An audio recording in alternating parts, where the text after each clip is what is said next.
Apollo medics super speciality hospital Lucknow ने क्षेत्र की पहली सफल रोबोटिक पैरियाट्रिक सर्जरी कर एक नई उपलब्धि हासिल की है। यह ऐतिहासिक रोबोटिक स्ली गैस्ट्रोक्टोमी सर्जरी गंभीर मोटापे से पीड़ित 38 वर्षीय एक मरीज पर की गई। सर्जरी का नेतृत्व doctor Ankur Saxena, director robotic minimal access and bariatric surgery department ने अपनी विशेषज्ञ टीम के साथ किया। मरीज का वजन 100 किलोग्राम से अधिक था और उससे मधुमेह और उच्च रक्तचाप जैसी समस्याएं थी। इन स्वास्थ्य समस्याओं का समाधान करने के लिए उसे रोबोटिक प्रक्रिया से उपचार दिया गया। ब्लड प्रेशर, सांस की दिक्कत, घुटनों में दर्द, जो पेशेंट के खराटे वगैरह आते हैं, एक्सेसिव नींद आती है, इन सब चीज़ों में भी उसको over the period of time बहुत फायदा होता है। इस सर्जरी को हम लोग लेप्रोस्कोपी और रोबोटिक दोनों तरीके से करते हैं।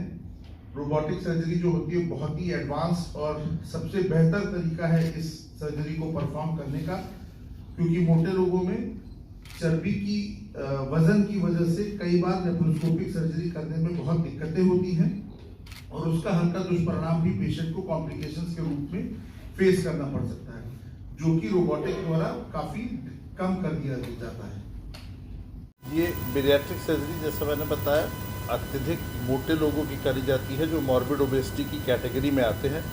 जिस पेशेंट का हम लोगों ने सर्जरी करा इसका BMI अराउंड 45 था और इस मरीज़ को डायबिटीज़ और ब्लड प्रेशर की दिक्कतें थी। साथ में एक्सेसिव वज़न होने के कारण उसके कमर और घुटनों में काफ़ी दर्द था। यह सर्जरी रोबोटिक विधि द्वारा करी गई है और पेशेंट को सक्सेसफुली 5 to 6 डेज़ के अंदर डिस्चार्ज कर दिया गया था। सर्जरी के अप्रॉक्सीमेटली 20 दिन अभी हुए हैं और 20 दिन में लगभग 10 से 12 किलो वज़न मरीज़ का कम हो गया है। शुगर उसकी ठीक रहने लगी है। साथ ही ब्लड प्रेशर की दवाइयाँ एकदम न्यूनतम स्तर पे आ गई हैं, जो कि उम्मीद हम लोग करते हैं कि और 10, 15, 20 दिनों में वज़न के थोड़े और कम होने के बाद सही हो जाएंगे। ये सर्जरी किस तरह के मरीजों के लिए ज़रूरी है कराना और क्या इसके सिम्टम्स कैसे पता चलेंगे और किस तरह से पता चलेंगे? आम तौर पे वो मरीज़ जिसका वज़न ज़्यादा है, औसतन वेट से ज़्यादा है, उनको मोटापे की श्रेणी में रखा जाता है। मोटापे की एक कैटेगरी होती है जिसे हम लोग मॉर्बिड ओबेसिटी कहते हैं, जिसका मानक BMI होता है, बॉडी मास इंडेक्स, जिसको हम लोग बहुत आसानी से घर पे मरीज़ के वज़न और उसकी हाइट के द्वारा कैलकुलेट कर सकते हैं।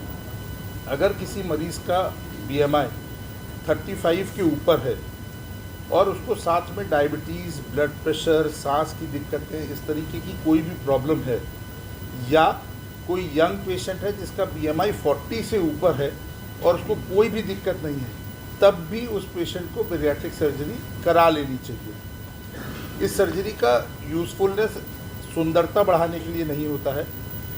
ये सर्जरी इसलिए बहुत ज़रूरी होती है कि जब भी हमारा वज़न एक पर्टिकुलर कैटेगरी से ऊपर चला जाता है तो पेशेंट का लाइफ रिस्क काफ़ी बढ़ जाता है, जो कि आने वाली बीमारियां जैसे डायबिटीज़ है, ब्लड प्रेशर है, सांस की दिक्कतें हैं, इसके कारण होता है। और नहीं भी कुछ हो तो थोड़ी सी चोट से काफ़ी गंभीर प्रॉब्लम्स आ सकती है, जैसे हल्का सा पैर मुड़ने पे हो सकता है एक नॉर्मल व्यक्ति के पैर में खाली मोच है, बट जो बहुत भारी शरीर का व्यक्ति होता है उस वज़न के डिसबैलेंस के कारण उतने से में उसके पैर में अच्छी खासी दिक्कतें आ सकती हैं। तो ये इन कैटेगरी के पेशेंट्स में सर्जरी को करा जाता है। तो हार्ट ब्लॉकेज के मरीज हैं क्या, उनके लिए बैरिएट्रिक सर्जरी ज़्यादा फायदेमंद है? उनके लिए क्या करा सकते हैं? देखिए, हार्ट ब्लॉकेड एक अलग चीज़ है। बैरिएट्रिक सर्जरी जब हम लोग करते हैं तो उस समय टेस्ट वगैरह करके सारे देखे जाते हैं। अगर पेशेंट सर्जरी के लिए फिट है तो हम लोग उसका बैरिएट्रिक सर्जरी कर सकते हैं। बैरिएट्रिक सर्जरी से उसका ब्लड प्रेशर, कोलेस्ट्रॉल, डायबिटीज़ जैसी दिक्कत जब सही होंगी तो आगे आने वाले या हार्ट की वजह से और जो बाकी प्रॉब्लम्स उसको आ सकती थी वो सब अपने आप कम हो जाएंगी। तो सर जो मरीज ऐसे ही मरीजों के लिए सबसे ज़्यादा यूज़फुल होती है जो बहुत सारी कोशिश करने के बाद भी अपना वज़न किसी भी तरीके से कम नहीं कर पा रहे हैं, या ऐसे मरीज़ जिन्होंने थोड़े दिन कोशिश करी, अपना वज़न कम करा, लेकिन फिर पता चला किसी और वजह से उनकी एक्सरसाइज छूटी या डाइटिंग छूटी और पुनः वज़न उतना ही बढ़ गया। वज़न के घटा लेने की क्षमता इस चीज़ का मानक नहीं होती है कि हम बहुत बिना सर्जरी के बहुत अच्छे से रह सकते हैं। जब तक हम लोग अपने वज़न को कम करके उसको उस स्तर पे मेंटेन नहीं कर पाएंगे तब तक उसको कम करने का कोई फ़ायदा नहीं होता है। सर्जरी के बाद रूटीन लाइफ स्टाइल व्यक्ति जिएगा या उसके साथ कुछ प्रिकॉशंस और डाइट्स वगैरह? मरीज़ एकदम रूटीन लाइफस्टाइल जीता है। डिफरेंट तरीके की सर्जरी होती हैं। कुछ सर्जरीज ऐसी होती हैं जिसमें पेशेंट का खाने की क्वांटिटी थोड़ी सी कम हो जाती है, लेकिन पेशेंट का पेट भरता है। आमतौर पे हम लोगों के पास पेशेंट्स आते हैं जो बोलते हैं कि डॉक्टर साहब अगर हम लोग खाएंगे ही नहीं तो ज़िंदा कैसे रहेंगे। तो उनको हम लोग यही बताते हैं कि भाई नॉर्मल व्यक्ति भी अपना पेट भर के ही खाता है, कोई व्यक्ति पेट भरने से ऊपर नहीं खाता है। अगर आपका पेट 4 रोटी से भर रहा है तो आप 4 रोटी खाएंगे, अगर आधी रोटी से पेट भर जा रहा है तो आप आधी रोटी से खा के सेटिस्फाइड रहेंगे, अपना सब काम कर सकते हैं। किसी तरीके का कोई प्रॉब्लम, कोई डिस्टर्बेंस आपकी लाइफ में कभी नहीं आएगी। सर्जरी के बाद वज़न बढ़ने की संभावना होती है, उसके लिए मरीज़ को थोड़ा सा जागरूक रहना पड़ता है।